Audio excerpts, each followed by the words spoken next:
তারপরে না দিলে তো হয় না।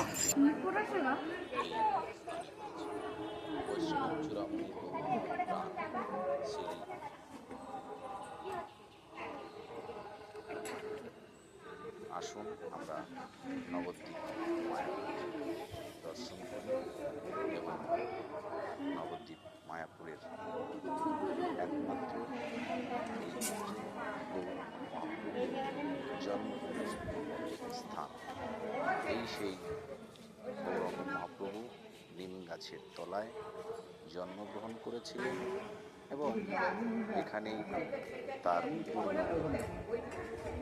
রয়ে গেছে। আমরা সবাই মানব জীবন ধন্য করার জন্য এখানে উপস্থিত হয়েছি।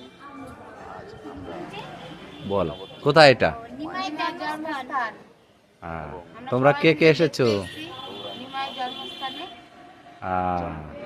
উপস্থিত হয়েছি আমরা সপরিবারে। বাবার মায়ের তোল না, ও ভিডিওটা করে নাও। হাত দেব পয়সা আনতে হয় জানো, আমাদের ভাঙায় 10 টাকা ভাঙা যেত না। বিলোপ করছি পুলিশ থানা আসলাম,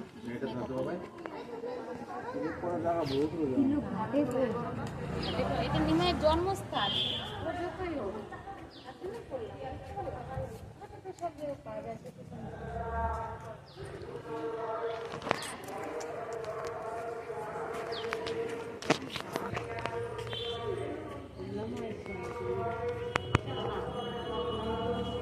জুতোটা খুলে আएगा বাবা, জুতো খুলে আएगा। এক্সপেক্ট করতে হ্যাঁ 2 মিনিটে কমপ্লিট করে দেখ। একটু আমাদের একটু অন করেছিস হ্যাঁ? এখানে